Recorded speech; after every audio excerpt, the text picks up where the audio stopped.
Good evening all of you. मैं Ashutosh Mishra अभिज्ञता academy में आपका स्वागत करता हूं। आज थोड़ा एक स्टूडेंट के मैसेज से मैं थोड़ा निराश हुआ और जब उनको ग्रुप में बता दिया गया कि बेल क्या है, क्या मीनिंग है उसकी, उसके बाद भी उन्होंने मुझे मैसेज किया। मैसेज करने के बाद मैं उनके मैसेज को डायरेक्टली पढ़ा नहीं, मैंने सोचा कि बेल पूछ रही है, बेल क्या है। और उन्होंने लिखा था बेल क्या सर सिक्योरिटी है, और मैंने फिर आंसर दे दिया कि यस। तो वो मैं बाद में देखा तो मैंने उनको फिर से डिफ़ाइन किया, लेकिन उन्होंने बोला कि सर आपने वीडियो लेक्चर में क्या बताया है कि टेम्प्रेरी लीज बताया है। मैंने कहा एकदम सही बताया है, मैंने सिक्योरिटी की बात की है, इसलिए कि सिक्योरिटी या बेल बॉन्ड के आधार पे आपको बेल दी जाती है।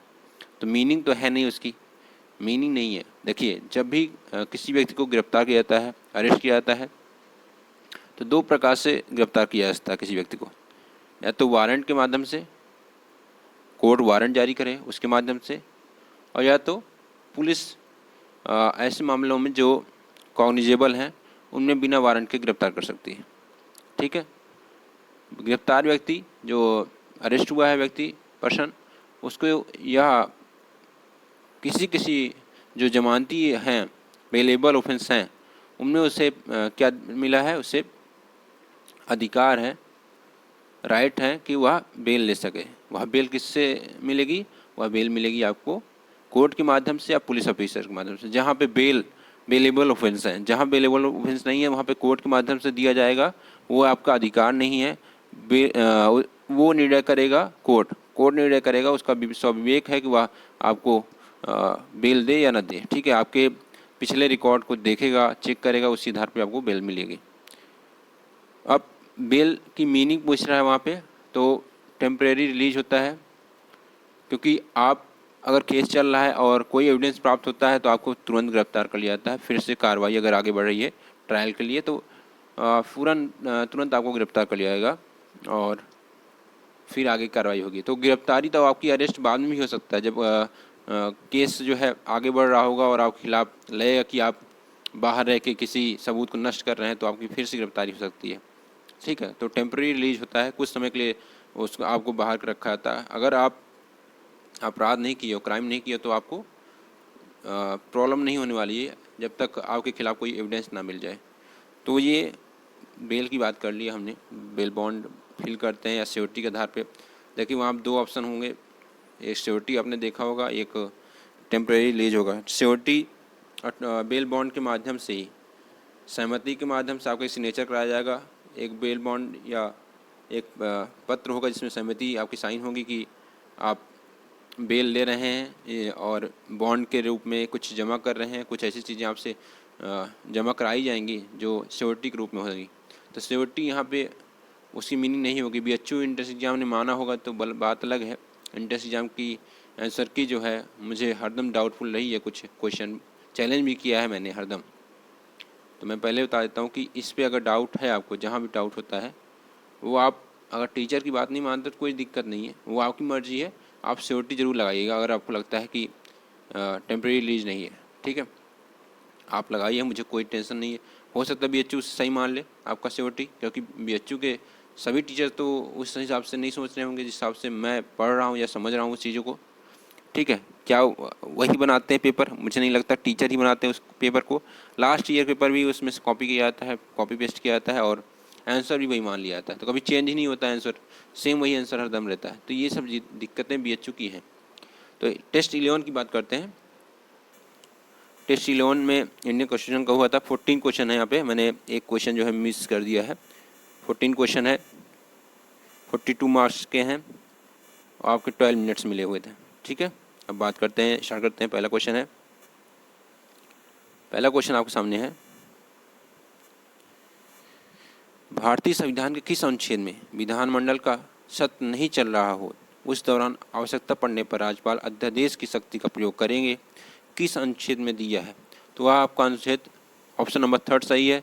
213 213 नंबर में आर्टिकल में, अनुच्छेद में दिया हुआ है कि जब सत्र विधानमंडल का ना चल रहा हो तो राज्यपाल अपनी शक्ति का प्रयोग करते हुए अध्यादेश ला सकते हैं, जो उसी के समान होगा जैसे जिस प्रकार कोई विधि पारित की जाती है, कोई बिल पारित किया जाता है विधानमंडल के माध्यम से, लोगों के माध्यम से, सदस्यों के माध्यम से, उसी प्रकार का बल, वही शक्ति राज्यपाल के अध्यादेश की होगी। ठीक है, तो 213 में यह दिया हुआ है। सेकंड क्वेश्चन नंबर एक उच्च न्यायालय के न्यायाधीश के कार्यकाल की नियुक्ति और शर्तें किस अनुच्छेद में दी हुई हैं? तो वह दी हुई है आपकी 217 में, 217 में। ठीक है, ऑप्शन नंबर फर्स्ट सही है इसका, दूसरे का, सेकंड क्वेश्चन नंबर का ऑप्शन नंबर फर्स्ट सही है। 217 में एक उच्च न्यायालय के न्यायाधीश के कार्यालय की नियुक्ति, उनकी नियुक्ति, कंडीशन, अपॉइंटमेंट की बात की गई है, office of the high court जज। ठीक है, उनकी नियुक्ति और शर्तें क्या रहेंगी उसकी बात 217 में की गई है। थर्ड नंबर क्वेश्चन है, कार्यवाहक मुख्य न्यायाधीश की नियुक्ति के विषय में कौन सा अनुच्छेद बात करता है? 223, 216, 224, 226। ऑप्शन नंबर कौन सा सही होगा? ऑप्शन नंबर 1, 2, 3, 4 में कौन सा सही होगा? ऑप्शन नंबर इसका फर्स्ट सही है, 223, 223 नंबर 223 और जो है आर्टिकल में कार्यवाहक मुख्य न्यायाधीश की नियुक्ति के विषय में बात करता है। फोर्थ नंबर क्वेश्चन बात करते हैं, उच्च न्यायालयों की शक्ति कुछ रिट जारी करने के लिए किस अनुच्छेद ने दिया है? तो वह ऑप्शन नंबर 4 सही है, 226, 226 में उच्च न्यायालयों को शक्ति दी गई है कुछ विशेष रिटें जारी करने की, जिसके माध्यम से वह लोगों के विधिक अधिकार और संवैधानिक अधिकार और फंडामेंटल राइट्स को भी बचाता है। ठीक है, तो ऑप्शन नंबर 4 का 4 है। ठीक है, आगे बढ़ते हैं। फिफ्थ नंबर क्वेश्चन, उच्च न्यायालय द्वारा सभी न्यायालयों पर अधीक्षण की शक्ति किस अनुच्छेद से प्राप्त है? ये क्वेश्चन भी अच्छे में आया हुआ था, बस उसमें ऑप्शन जो ये ऑप्शन रूप में दिया हुआ था, याद रखिएगा। उच्च न्यायालय द्वारा सभी न्यायालयों पर अधीक्षण की शक्ति किस अनुच्छेद में प्राप्त है? यह 227 में है, अनुच्छेद 227 में है, 227 में है। ऑप्शन नंबर 2 सही है इसका। 6 नंबर क्वेश्चन है, केंद्र शासित प्रदेशों का प्रशासन से संबंधित अनुच्छेद है, तो वह कौन सा अनुच्छेद है? Which is the article related administration of union territories? तो यह ऑप्शन नंबर इसका कौन सही है? 229 फर्स्ट ऑप्शन, सेकंड 233, थर्ड 236 और फोर्थ 239। इसका ऑप्शन नंबर सही है आपका 239। ठीक है, ऑप्शन नंबर 239 इसका सही उत्तर है, आंसर होगा। ऑप्शन नंबर 4 सही है इसका। 7 नंबर क्वेश्चन है, कुछ केंद्र शासित प्रदेशों के लिए नियम बनाने के लिए राष्ट्रपति की शक्ति किस अनुच्छेद में निहित है? तो 7 नंबर क्वेश्चन है, in which article is the power of president to make rules and some rules for some union territories? तो यह दी हुई है किसमें? यह दी हुई है आपकी ऑप्शन नंबर 3 सही है, 240 में, 240 में यह बात रखी गई है कि जो राष्ट्रपति होंगे उनके पास पावर होगी केंद्र शासित प्रदेशों के लिए कुछ नियम बनाने की, तो वह शक्ति उनको प्राप्त है 240 में। ऑप्शन क्वेश्चन नंबर 8 है, which of these topics is mention in part 9 from which article to which article is given? किस अनुच्छेद से किस अनुच्छेद तक दिया हुआ है? इनमें से कौन सा विषय भाग 9 के उल्लिखित है? किस अनुच्छेद से किस अनुच्छेद तक दिया हुआ है, ये बात भी कर रहा है। ठीक है, यह क्वेश्चन नंबर आपका 8 है। तो 8 का ऑप्शन देखेंगे, पंचायत 243, 243 ओ, ठीक है, राइट है, यही आंसर इसका है। म्यूनसिपाल्टी जो है वह स्टार्ट होता है 243 पी से लेकर 243 जेड जी तक। ठीक है, जेड जी तक स्टार्ट खत्म होता है म्यूनसिपाल्टी। ठीक है, नगर पालिका। पंचायत स्टार्ट होता है 243 से स्टार्ट होता है 243 ओ तक। ठीक है, तो ऑप्शन नंबर 1 सही है। 9th नंबर क्वेश्चन, इनमें से कौन सा विषय भाग 9(a) में उल्लिखित है किस अनुच्छेद से किस अनुच्छेद तक दिया हुआ है? Which of these topics is mention in part 9(a) from which article to which article is given? Panchayat, municipality. इसमें ऑप्शन में एक परिवर्तन करना था, यहाँ पे हिंदी में गलती हो गई है। ठीक है, हिंदी के में गलती हो गई है और इसका आंसर जो राइट है वह आपका 4th नंबर है 243P से लेकर 243ZG। तो ये ऑप्शन नंबर 4 सही है इसका। नगर पालिका 243P से स्टार्ट होता है और 243ZG तक है, ठीक है। तो ये ऑप्शन में एक गलती हुई है, इसे आप इग्नोर करेंगे। यहाँ पे जो होना था चाहिए था 243 से 243O तक, यहाँ पे चेंज करना था, कुछ यहाँ पे अलग रखना था, ठीक है। 10th नंबर क्वेश्चन है, किस अनुच्छेद में कहा गया है कि विधानमंडल द्वारा पारित किसी विधि पर राज्यपाल राष्ट्रपति की सहमति के लिए अपने पास रख सकते हैं।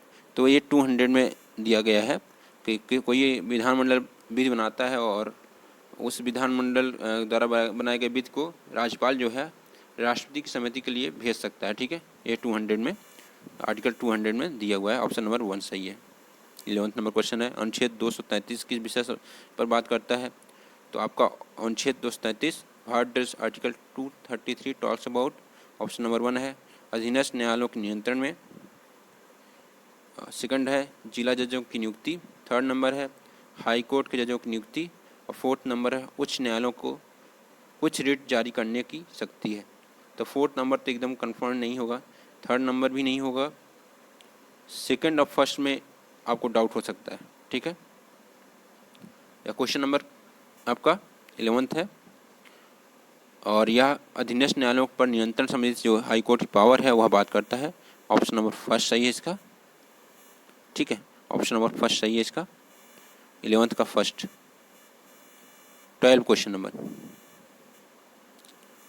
नंबर विधि बनाने की अवशिष्ट शक्तियाँ किससे प्राप्त है। तो किससे प्राप्त है, स्टेट, राज्य विधानमंडल, पार्लियामेंट, संसद के पास, प्रेसिडेंट राष्ट्रपति के पास। 4th ऑप्शन है उच्च न्यायालय के पास, सुप्रीम कोर्ट के पास। तो यह आपके संसद के पास है, पार्लियामेंट संसद के पास है। एक ही से 248 आर्टिकल 248 जहाँ तक मुझे याद है उसमें दिया हुआ मेंशन है ये, तो पढ़ लीजिएगा आप लोग 248, ठीक है।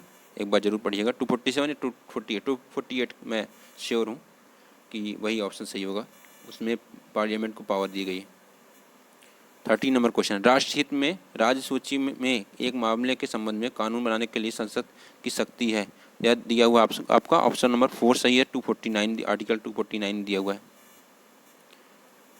14 नंबर क्वेश्चन है, कौन सा अनुच्छेद 2 या 2 से अधिक राज्यों के लिए एक उच्च न्यायालय की स्थापना की शक्ति प्रदान करता है। तो कौन सा अनुच्छेद आपका ये है 231।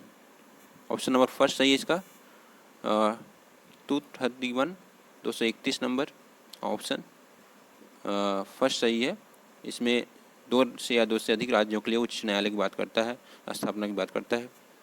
तो हमने आज 14 क्वेश्चन सॉल्व किए, 14 क्वेश्चन, और ये 42 मार्क्स थे। ऐसे मार्किंग भी है, जो भी रिजल्ट आए हैं वो हम चेक करेंगे। अब सारी कोई जो भी क्विज हैं वो टेलीग्राम पे अपने टाइम पे चलेंगी और साथ ही साथ यूट्यूब पे भी वीडियोज आपको मिलते रहेंगे। तो मिलते हैं नेक्स्ट वीडियो में, जिसमें हम आंसर की 2016 की बात करेंगे BHU की, और फिर 2017 की बात करेंगे। तो आज ही वो दोनों अपडेट हो जाएंगी आपके इस यूट्यूब चैनल पे, और रिजल्ट भी कल तक जारी हो जाएगा दोनों का, ठीक है, जो भी स्टूडेंट दिए हैं।